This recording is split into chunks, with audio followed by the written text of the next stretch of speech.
to my wonderful video about the art of Alfred Hitchcock. Don't be scared, I promise it will be fun. I'm going to take you through some of the narrative themes and lots of the visual imagery. Let's go! The idea that Hitchcock is an artist is not that far-reaching, considering he actually got his start as a title card designer in England. 5 years later, he was working in his own films and collaborating with well-known artists. In The Lodger, you can see his use of visual imagery to convey a narrative theme.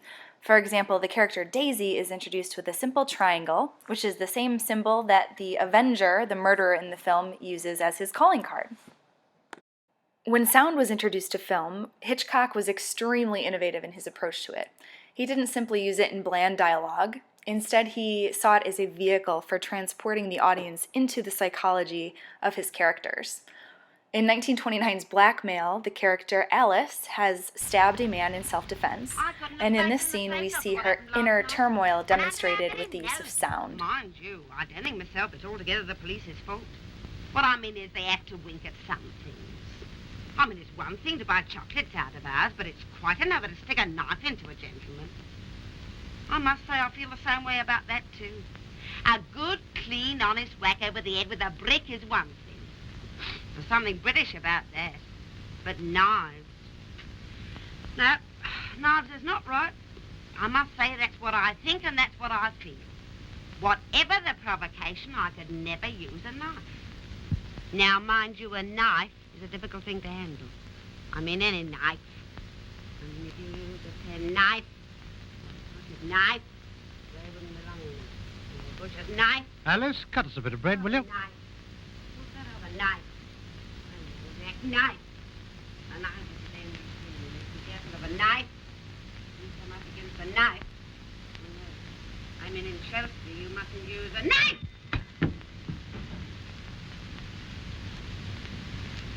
Yeah, you ought to have been more careful. Might have cut somebody with that. A keen attention to details are seen throughout the films of Hitchcock. Extreme close-ups like these ones demonstrate his continued interest in photography, as well as tunnel shots like the ones seen here in The Birds, Psycho, and Marnie. Other continued motifs in his imagery include stairways and steps. Narrative themes like Oedipal complexes and powerful mothers are consistent themes in his work, and non-heteronormative characters or those with ambiguous sexuality are often portrayed as threatening, and of course censors would have forbade him from coming outright with homosexual characters.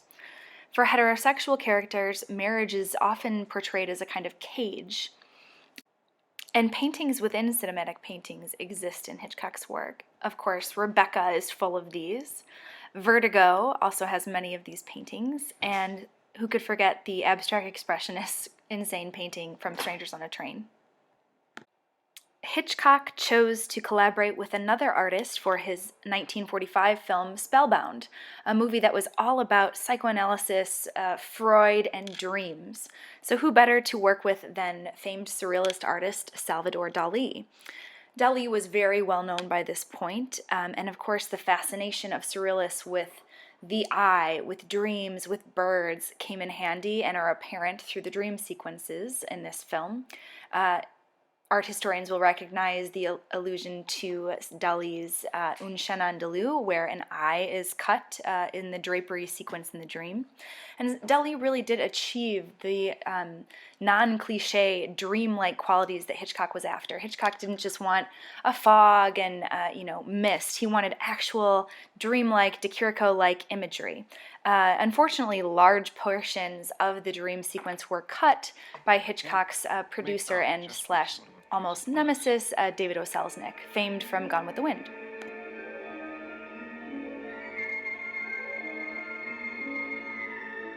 It seemed to be a gambling house. But there weren't any walls, just a lot of curtains with eyes painted on them.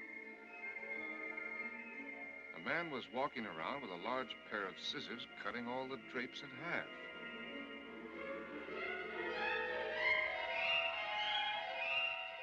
And then a girl came in with hardly anything on and started walking around the gambling room, kissing everybody. She came to my table first. Did you recognize this kissing bug? I'm afraid afraid she looked a little like Constance. Uh-huh. This is plain, ordinary, wishful dreaming. Go on. I was sitting there playing cards with a man who had a beard. I was dealing to him, and I turned up a 7 of clubs. He said, "That makes 21. I win." When he turned up his cards, they were blank. Just then, the proprietor came in and accused him of cheating. The proprietor yelled, "This is my place, and if I catch you cheating again, I'll fix you."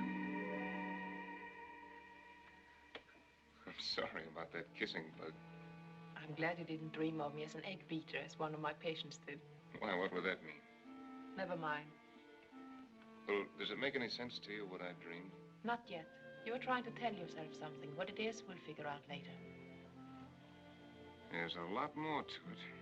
Go on and try to recall the details. The more cockeyed, the better for the scientific side of it. He was leaning over the sloping roof of a high building. It was the man with the beard.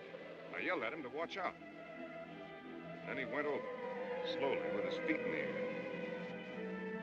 And then I saw the proprietor again, the man in the mask. He was hiding behind a tall chimney, and he had a small wheel in his hand. I saw him drop the wheel on the roof.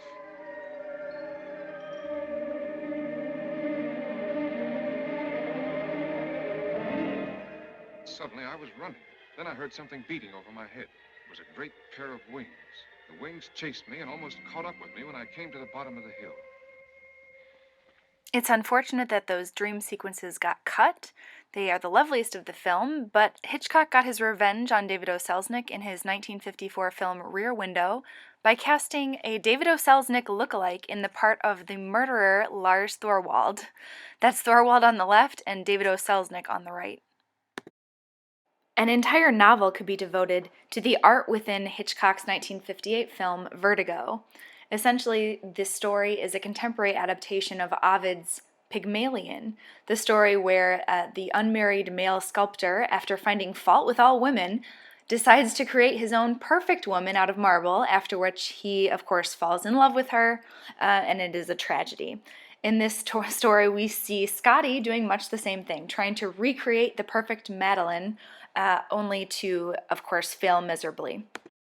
Madeline certainly seems to be a frozen kind of character, and in fact, feminist art historians in the 70s and 80s and film theorists identify within this film, as well as Rear Window, this idea that many of the female protagonists and subjects are there simply for the male gaze, simply to be looked at, and in this way connected some of the imagery in these films with 15th century wedding portraits from Italy, where usually the female sitter would be looking away from the painter, away from whoever's looking at her, to allow the male heterosexual viewer to enjoy the pleasure of looking at her without any kind of threat.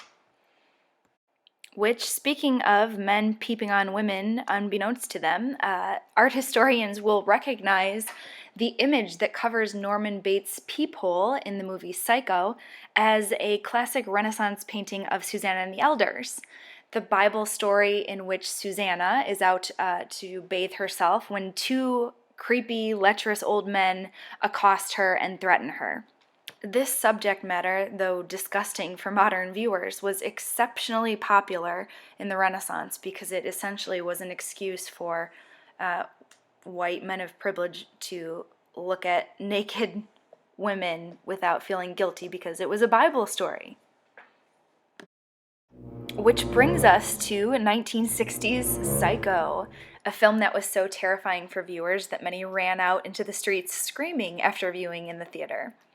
It's a wonderfully shot black and white film, not only artfully using the black and white and high and low angles, extreme close-ups, but also using the black and white imagery to convey this idea of good and evil, purity and sin, essentially. Marion wears white before she steals the money and runs off, and black mainly afterwards. This idea of this double identity, the fact that Marion is at this crux of this choice of whether she'll return the money or not. We also see a cameo by Hitchcock's daughter, Patricia Hitchcock, who plays the kind of annoying goody two-shoes at the office Marion works at, and who you can also find in cameos in Stage Fright as well as Strangers on a Train. Viewers will note that the scenes with the policemen in Psycho are extremely tense, and that throughout Hitchcock's work there's an overriding theme of fear of the police and this idea of the wrong man or woman accused. In this film, we see tense anxiety every time the policeman is around.